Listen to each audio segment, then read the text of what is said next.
gue Fitri, kalian lagi nonton channel Appler ID. Gue pengguna iPhone dan gue pernah beli iPhone bekas. Makanya pas baca-baca berita katanya ada orang-orang yang demo ke satu toko gara-gara iPhone-nya keblokir. Sedih sih, miris juga tapi. Soalnya menurut gue hal-hal kayak gini tuh bisa dicegah dari sisi kita sebagai pembeli. Makanya sebelum beli iPhone ada beberapa tips nih supaya kita bisa jadi smart buyer.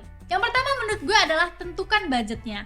Kenapa budget ini gue taruh di awal? Soalnya kalau budget kalian gak terbatas, gak masalah budgetnya berapa.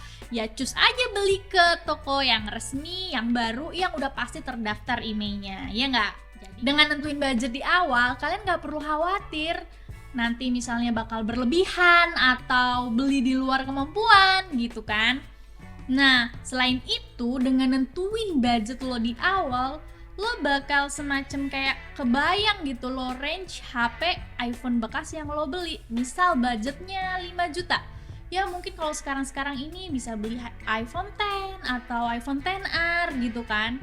Dengan begitu lo tinggal cari tahu tuh speknya kayak gimana tuh iPhone tersebut. Misalnya udah pakai Face ID, apa masih home button gitu kan. Terus pelajari baik-baik speknya baik di web, terus tonton misalnya review-review dari orang-orang baik dari dalam negeri maupun luar negeri gitu kan. Kalau perlu nih, kalau ada temen atau saudara yang pakai iPhone tersebut, kalian pinjam cobain gimana rasanya, feel-nya gimana. Kalau nggak ada juga nih misalnya kenalan kita yang pakai, lo main aja ke iBox iseng-iseng, barangkali iPhone yang lo incer masih dijual kan.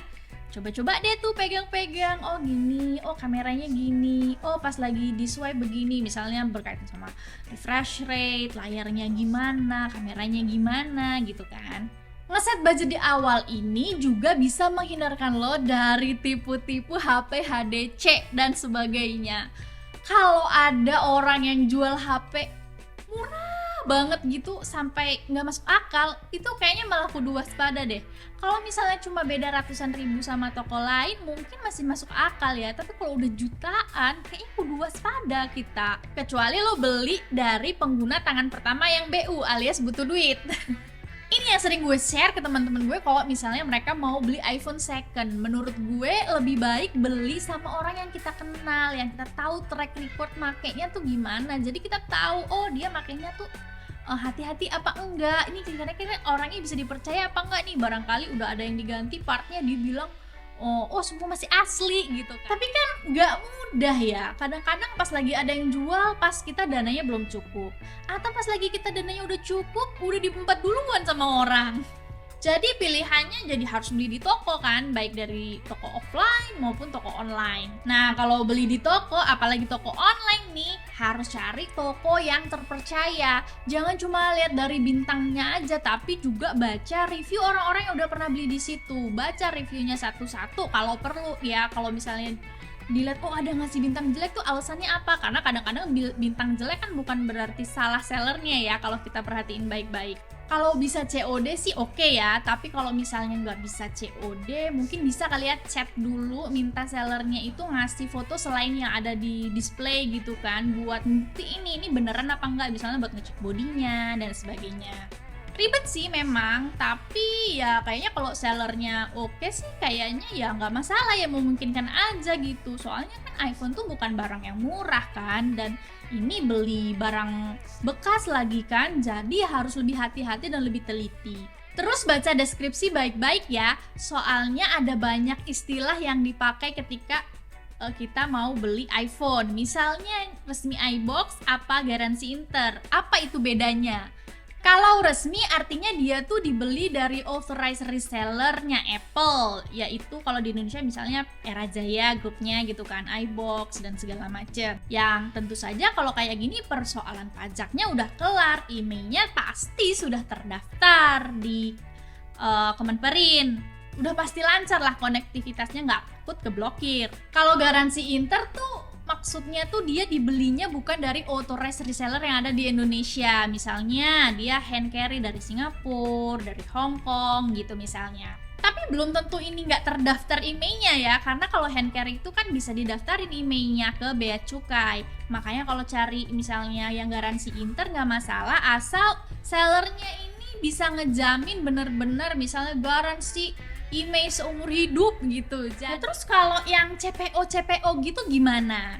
Jadi CPO itu kan Certified Pre-Owned. Jadi nih misalnya nih ada orang beli iPhone di Amerika gitu misalnya, terus abis itu rusak tapi masih garansi, dia ke Apple Store, sama Apple Store-nya diganti sama yang baru, nah yang lama ini diperbaiki sama Apple Store-nya terus dijual lagi di kotak yang beda gitu. Nah ini nih jatuhnya kayak refurbish gitu ya, tapi refurbishnya tuh resmi. Permasalahannya setahu gue di Indonesia ini si authorized reseller nih nggak masukin barang-barang CPO, barang-barang CPO gitu kan. Jadinya ya kalau misalnya namanya barang refurbish ya, suatu hari misalnya ada kerusakan, kita nggak bisa klaim kemana-mana karena dia si authorized reseller ini kan nggak nerima klaim kalau bukan beli dari dia kan. Kita harus ke Apple Store, dan di Indonesia tuh kan ya paling dekat di Singapura, bukan di Indonesia gitu.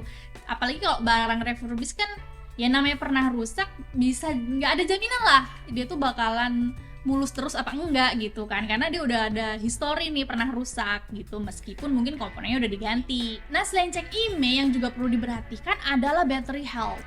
Battery health ini memang biasanya kalau di seller-seller tuh udah dicantumin berapa persen gitu ya. Ini lebih ke bagian maximum capacity-nya sih sebenarnya. Tapi gue udah pernah bahas di video yang lalu, battery health ini bukan yang nggak boleh turun gitu angkanya, karena ini sebenarnya kan karena dia nih baterai komponen komponen kimia gitu ya, yang lama-lama tuh wear out, lama-lama itu terdegradasi gitu loh, lama-lama dia menyusut. Jadi angka ini secara alamiah, secara normal, secara wajar akan turun. Jadi justru kalau misalnya beli iPhone udah setahun lebih, battery health-nya masih 100%, mungkin justru malah ngeri sih ya, karena logikanya dia bakal nyusut meskipun barang 2%, 3% gitu, dia akan nyusut karena dipakai kan.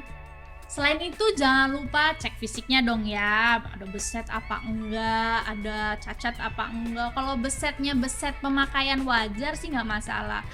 Jangan sampai juga nih handphone udah 3 tahun, 4 tahun tapi masih mulus banget like new gitu ya. Gue juga justru malah ada agak khawatir gitu kalau misalnya kayak gitu, karena ini handphone kayak nggak dipakai, jadinya jangan-jangan pernah diganti lagi bodinya, layarnya gitu kan. Tapi memang sih sulit untuk ngelihat apakah layar iPhone-nya ini masih bawaan atau udah diganti gitu ya. Mungkin kalau dia ganti sama yang nggak original, dia bisa kelihatan dari ada apa enggak nih true tone-nya. Dari misalnya iPhone 8 ke atas tuh kan ada true tone-nya, bisa dicek gitu bisa di swipe dan dicek true tone-nya. Kalau misalnya dia palsu gitu ya itu ya bisa jadi nggak ada true tone-nya gitu. Tapi sisanya sih gue nggak yakin ya apakah ada bisa dilihat dengan kasat mata. Kalau kalian mungkin ada yang tahu, boleh lah komen-komen di bawah. Dan sebelum beli tentu saja cek fitur-fitur lain, kayak misalnya sensitivitas layar, bisa pakai assistive touch buat ngeliat nih dia ngikutin gerakan jari kita apa enggak gitu kan. Barangkali ada dead pixel gitu-gitu, perhatikan baik-baik. Coba dibandingkan antara misalnya light mode sama dark mode gitu kan, ada titik yang aneh enggak, titik hijau, titik hitam gitu kan. Terus untuk cek kamera misalnya kita bisa ganti-ganti mode, cek lensanya, kalau misalnya lensanya ada yang ultra wide, kita cek ultra wide-nya gimana, zoom in, zoom out, pindah-pindah gitu kan. Terus pas kita cekrek dia responsif enggak, terus dia patah-patah apa enggak gerakannya gitu kan. Terus cek juga koneksi wifi-nya sama proximity sensor yang ada di dekat kamera depan. Dan cek juga apakah dia punya App Store ya guys. Yang kayak gini nih ya, in case nih kalian bener-bener belum pernah pakai iPhone, nggak tahu gitu ya, si iPhone ini nggak punya Play Store ya guys ya, punyanya App Store. Saran gue kalau kalian bener-bener baru pertama kali mau beli iPhone, riset yang banyak dulu, tontonin review-review, tanya sama orang-orang yang udah pakai pakai yang emang udah pakai lama kalau bisa ya, misalnya udah 2 tahun gitu kan, 3 tahun udah pakai iPhone gitu kan. Kalau perlu ketika mau beli, ajak nih orang yang tahu ini kan, biar mereka tuh kan yang lebih familiar kan sama iPhone gitu. Apalagi kalau misalnya modelnya nih sama yang kalian incer. Soalnya beli di tempat yang murah kan belum tentu aman ya guys ya. Yang ada bukannya untung karena kita hemat budget, malah buntung kalau emailnya nggak terdaftar dan kita kena blokir, ya nggak? Karena ngurusnya kan juga lumayan ya. Tenang, ini bukan pesan sponsor kok, soalnya belum ada yang sponsorin video ini. So, sini kalau mau sponsorin video saya. Gitu aja ya guys, sharing dari gue berharap kalian yang nonton ini bukan korban si email tak terdaftar dan terblokir itu ya guys ya. Amin amin amin. Dan buat kalian yang baru mau nyoba pakai iPhone, please hati-hati sama yang murahnya nggak masuk akal, kecuali BU.